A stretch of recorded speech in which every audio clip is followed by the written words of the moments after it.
Heute wird's terrestrisch. Endlich kann ich mal eine terrestrische Orchidee vorstellen. Ihr wisst, meine große Leidenschaft sind die tropischen terrestrischen Orchideen und jetzt blüht endlich mal eine. Bis gleich.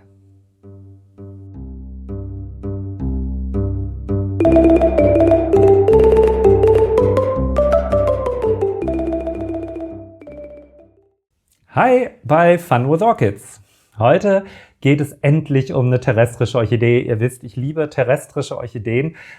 Insbesondere die tropischen terrestrischen haben es mir angetan. Und vielleicht auch, weil die gar nicht so schwer in der Kultur sind. Und vielleicht ist das auch eine, mit der ihr es mal aufnehmen wollt. Heute geht es nämlich um Spatoglottis affinis. Das ist dieses gute Teil. Ihr habt es vielleicht schon so ein bisschen neben meinem Kopf ins Bild luken sehen. Und die werden wir uns heute ganz in Ruhe anschauen. Aber kommen wir erstmal zum Namen.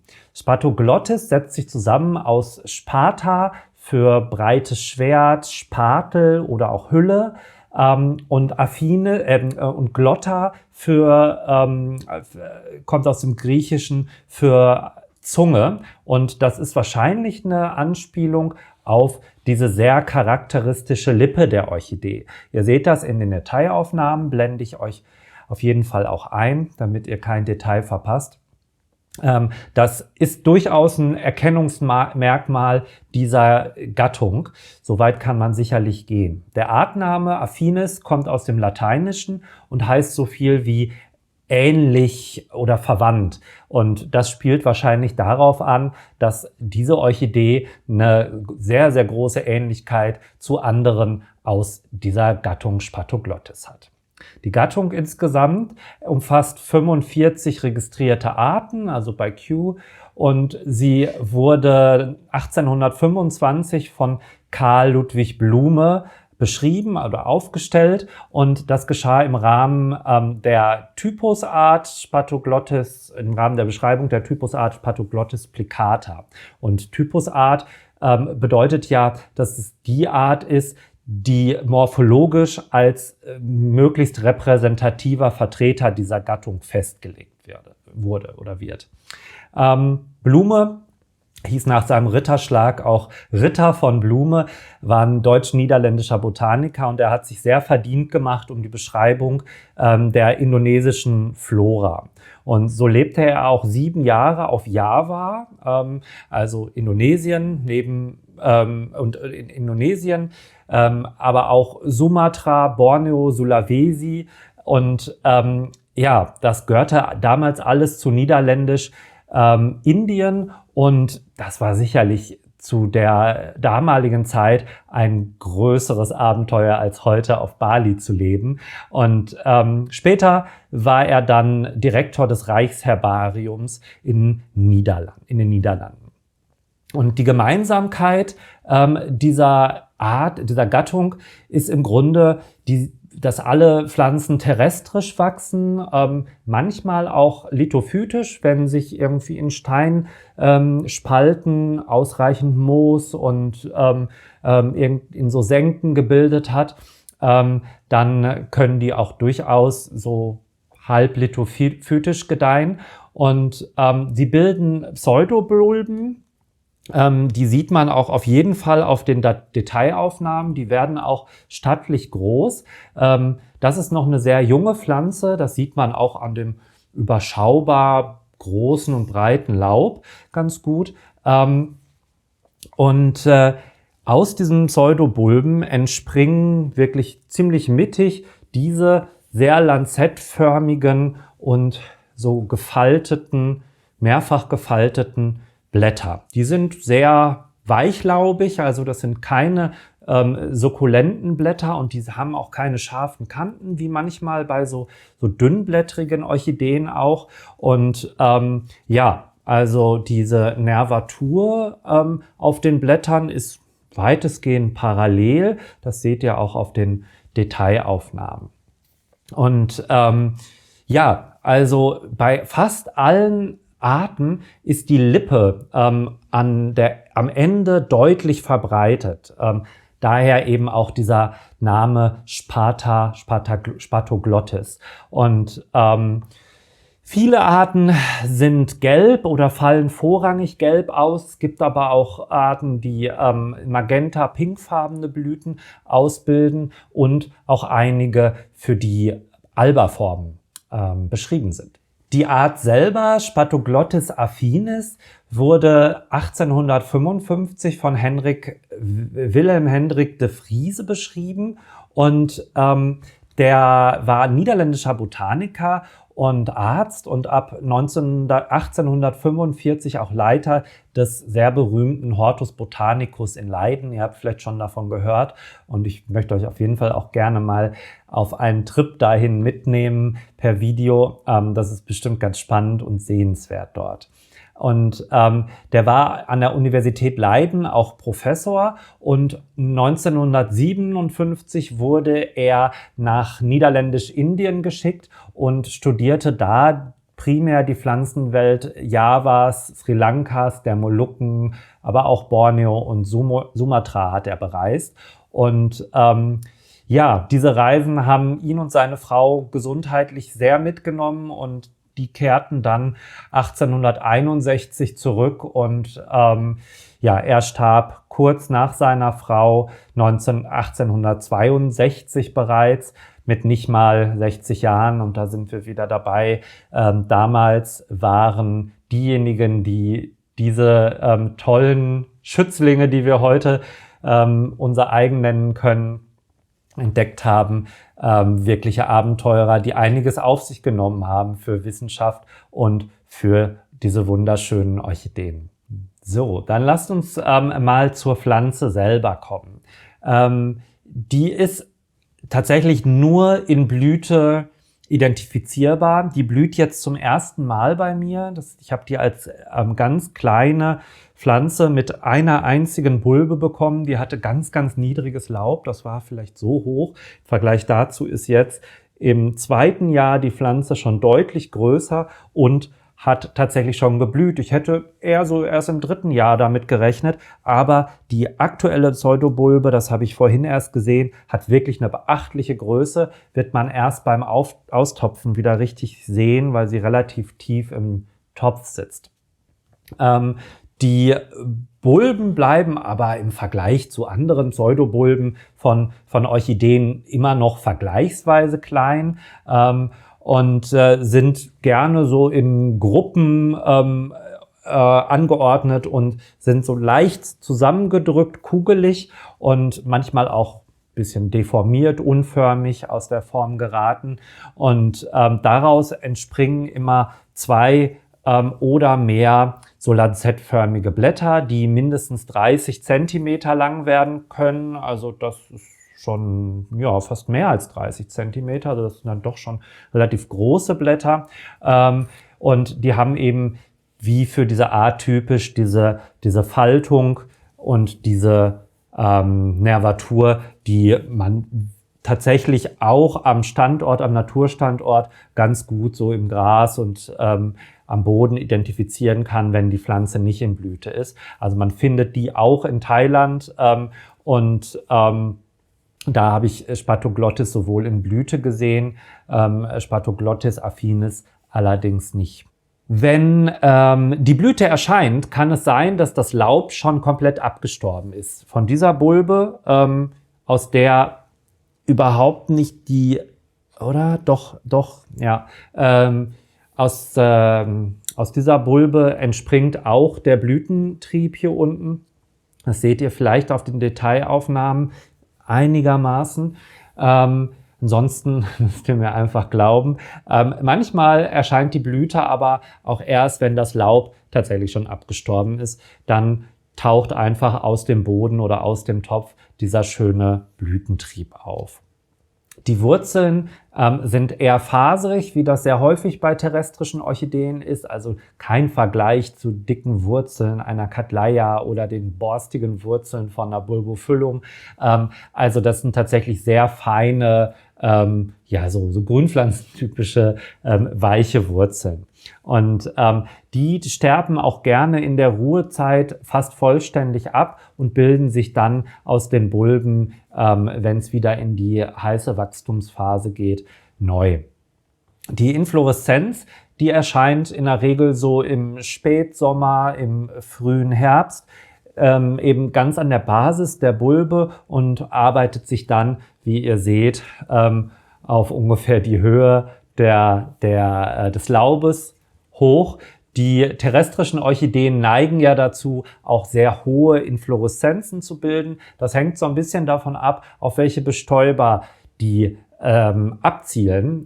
Ob sie bodennahe Bestäuber anziehen, dann ist das Laub, dann ist die Infloreszenz natürlich nicht so lang. Diese scheint mir eher Bestäuber anzuziehen, die dann doch schon eher in der Luft unterwegs sind und nicht so sehr, sehr bodennah. Ja, ist eine Spekulation meinerseits, nagelt mich bitte nicht drauf fest. Diese Blüten finde ich wirklich wunderschön. Also Spatoglottis und Spatoglottis affinis speziell kann auf jeden Fall gelbe Blüte. Ihr seht es in den Detailaufnahmen, das knallt so richtig. Es ist aber auch so ein ganz leichter Verlauf, insbesondere bei den Sepalen, so ins Bräunliche. Entwickelt sich auch so ein bisschen im Laufe des Alterungsprozesses. Am Anfang, als die erste Blüte aufgegangen ist, habe ich 3 Tage lang gedacht, so, das war's jetzt, weil die wirklich nicht ganz aufgegangen ist. Also die hat wirklich eine ganze Weile gebraucht, bis sie so komplett geöffnet war. Und ich war ganz ungeduldig und dachte, oh nein, bleib bitte nicht so. Ich war auch ganz, ganz ungeduldig, ob noch mehr Blüten aufgehen, weil ihr seht, eigentlich ist die Pflanze ein Revolverblüher und blüht hier so kräftig vor sich hin. Und es könnten deutlich mehr Blüten sein. Ich bin trotzdem froh, es handelt sich um eine Erstblüte, das darf man nicht vergessen. Da kann man jetzt auch nicht erwarten, dass die Bulben und die Pflanze so viel Kraft haben, dass sie wirklich dann so eine riesige Traube an Blüten bilden können. 4 ist besser als gar nichts. Und ich kann nicht zählen, es sind 5. 5 sehr, sehr schöne Blüten, die an den unteren Sepalen so ganz schöne feine Linien haben und so im Zentrum so ein bisschen gepunktet sind. Also ich finde, das sind wirklich ausgesprochen filigrane Blüten und das gilt für alle Spatoglottis-Arten. Also wenn ihr irgendwie Spatoglottis zwischen die Finger bekommt, könnt ihr euch sicher sein, super schöne Blüten, häufig eben gelb, aber das ist halt schon auch ein tolles Gelb, wie ich schon gesagt habe. Falls ihr Ideen habt, wie man es besser hinkriegt, als ich das jetzt geschafft habe, dass auch wirklich alle Knospen aufgehen und nicht abfallen. Ihr seht es auf den Fotos, gestern waren tatsächlich hier noch Knospen oberhalb dran, wo ich eine Hoffnung hatte und die sind auch einfach abgefallen. Schreibt es gerne mal in die Kommentare, wenn ihr Ideen habt, woran das gelegen haben könnte. Ich tippe auf zu wenig Kraft. Sie hatte auch so ein bisschen starke Schwankungen beim Gießen. Das lag daran, dass ich ein bisschen viel zu tun hatte die letzte Zeit. Also die ist ein paar Mal ausgetrocknet. Das findet sie wahrscheinlich nicht so richtig sexy jetzt zur Blütezeit. Vor allen Dingen, wenn es sich noch nicht um eine kräftige Pflanze handelt. Das sind aber alles Spekulationen.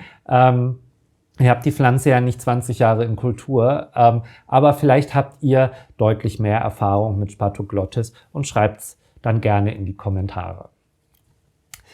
Die Pflanzen sind in Asien sehr, sehr weit verbreitet. Also ja, in Südostasien findet man fast überall Spatoglottis-Arten und Kew behauptet auch, dass die Pflanzen sogar in Bangladesch und Assam vorkommen.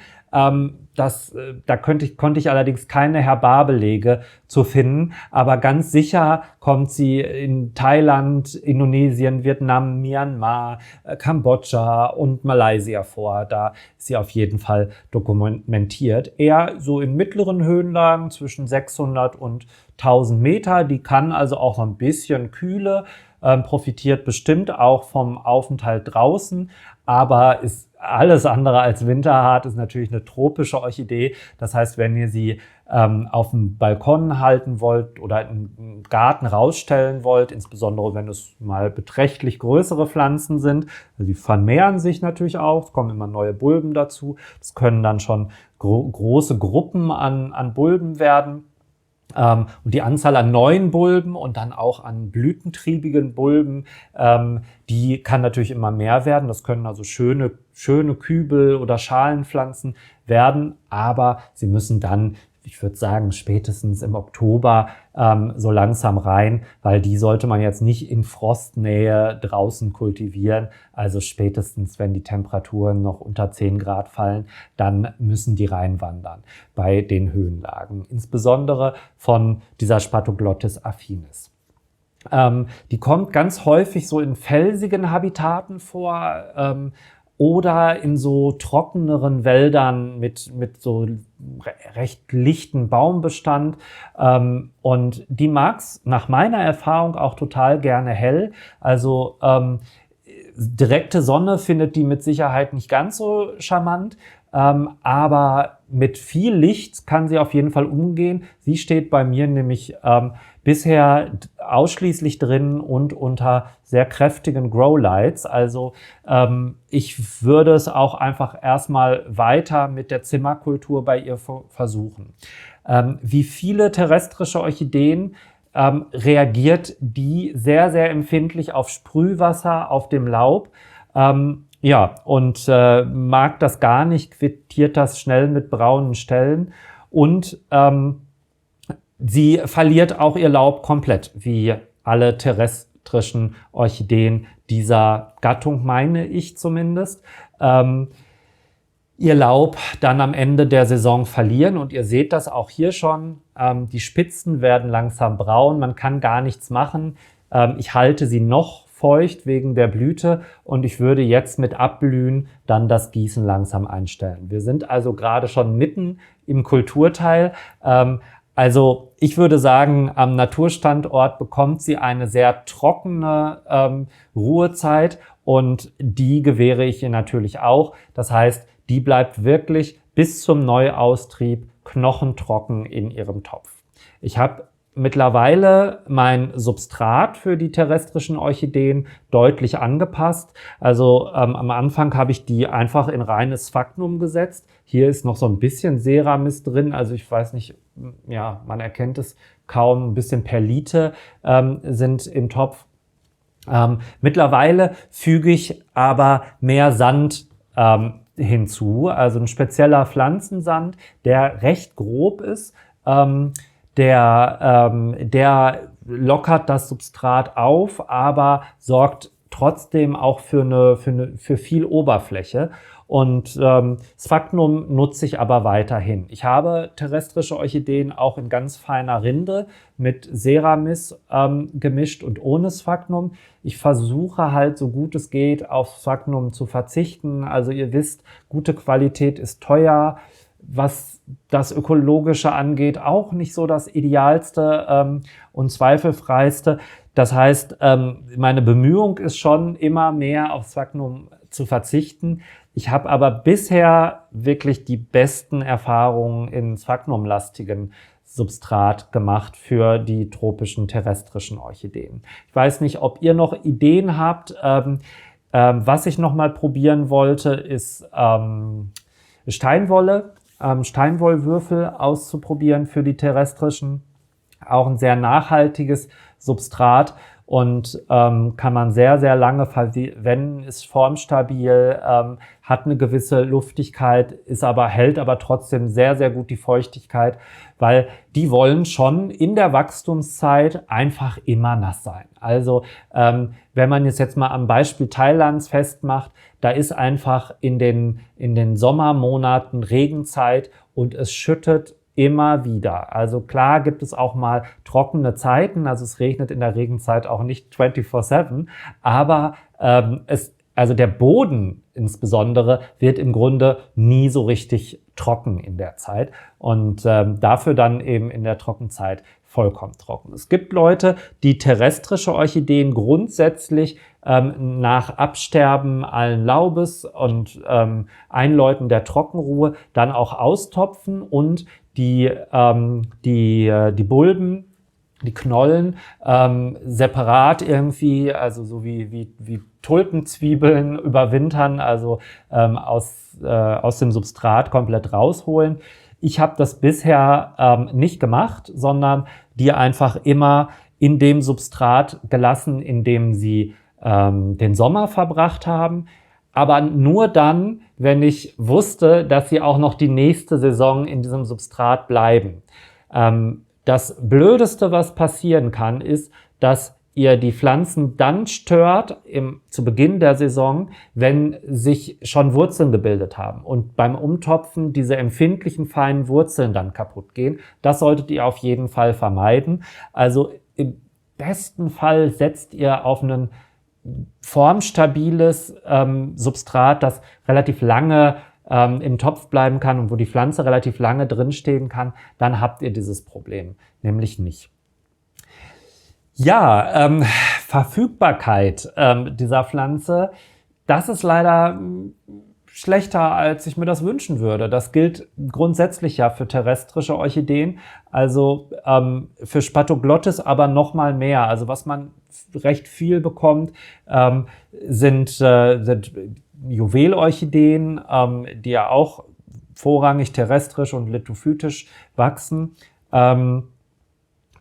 Habenaria bekommt man noch relativ gut, aber dann wird es halt auch schon dünn. Und Spatoglottis findet man relativ selten und auf jeden Fall nur in spezialisierten Gärtnereien. Wenn man so ein bisschen Kontakte hat, wird man aber vielleicht über die ein oder andere Quelle rechtzeitig informiert. Und das ist eine gute Gelegenheit, nochmal darauf hinzuweisen, dass es fantastische Möglichkeiten gibt, sich zu vernetzen. Zum Beispiel über die Deutsche Orchideengesellschaft. Also wenn ihr Lust darauf habt, mehr über Orchideen zu lernen, euch auszutauschen mit anderen Leuten, dann schaut euch mal die Websites der Deutschen Orchideengesellschaft an. Da gibt es auf jeden Fall jede Menge Informationen und jede Menge Unterstützung, wenn ihr Mitglied werdet. Und es ist gar nicht teuer. Werbeblock für einen Verein, einen ehrenamtlichen Verein, Ende. Aber ich werde nicht müde, das zu erwähnen, weil mir das wirklich die Türen aufgestoßen hat zu so vielen spannenden Pflanzen, zu so viel spannender Information und Möglichkeit zum Austausch. Das wäre einfach ohne Mitgliedschaft in so einem Verband im Grunde nicht denkbar. Deswegen kann ich das nur allen empfehlen, die Lust auf Orchideen haben und sich da vertiefen wollen. Und ich finde auch, es ist irgendwie da ganz egal, so auf welchem Level man sich mit Orchideen beschäftigt. Also ich würde das sowieso nicht so ranken, selbst wenn man nur auf der Fensterbank ohne Zusatzlicht, ohne groß eine Wissenschaft draus zu machen, ohne sich für Taxonomie zu interessieren, schöne Phalaenopsis-Hybriden kultivieren möchte, die man auch im Baumarkt bekommt, ja, dann ist das der Bereich, den ihr befischt und über den ihr euch in der Deutschen Orchideengesellschaft austauschen könnt. Und da findet ihr auf jeden Fall auch Gleichgesinnte, aber eben auch für so spezielle Interessen wie so terrestrische Orchideen findet man da Leute, die mit einem aufpassen, wann Händler mal wieder oder Gärtnereien mal wieder terrestrische Orchideen reinbekommen. Also haltet auf jeden Fall Ausschau. Fangt einfach mit irgendeiner Spatoglottis-Art an. Es muss gar nicht diese sein. Die Kultur ist von vielen sehr, sehr ähnlich. Es gibt einige, die deutlich kälter zu kultivieren sind also die schon so Richtung Winterhärte gehen. Richtung Winterhärte wohlgemerkt. Und die könnten auch interessant sein, wenn ihr mehr mit Gartenkultur, mit Balkonkultur machen wollt. Ja, also ich kann euch wärmstens ans Herz legen, euch mit terrestrischen, tropischen Orchideen zu beschäftigen. Und wenn euch das Video gefallen hat, lasst unbedingt ein Like da, da freue ich mich total drüber. Wenn ihr Anregungen habt, schreibt es auch gerne in die Kommentare. Und ich bin nicht bereit, jede Kritik in eine Änderung meines Umgangs mit diesem Kanal umzusetzen. Aber wer weiß, also vielleicht fallen euch Sachen auf, die mir nicht auffallen. Ich gebe mein Bestes und versuche den Content zu machen, auf den ich Lust habe, der mir Spaß macht. Bei einem Hobbykanal ist das ja auch genau der Zweck. Also ich verdiene damit kein Geld, will damit kein Geld verdienen, möchte so ein bisschen die Lobby der Orchideen stärken. In der Welt der Aroids und Co. Sind die Orchideen leider so ein bisschen untergegangen und das ist mein kleiner Beitrag, das zu ändern. So, jetzt wird es Zeit. Hier gehen nämlich die Ventilatoren an. Und bevor euch das noch nervt und ich hier im Wind sitze, wünsche ich euch einen ganz, ganz schönen Tag, Abend, wann auch immer ihr das Video schaut. Und danke euch fürs Zuschauen. Und wir sehen uns beim nächsten Mal bei Fun with Orchids. Macht's gut. Ciao.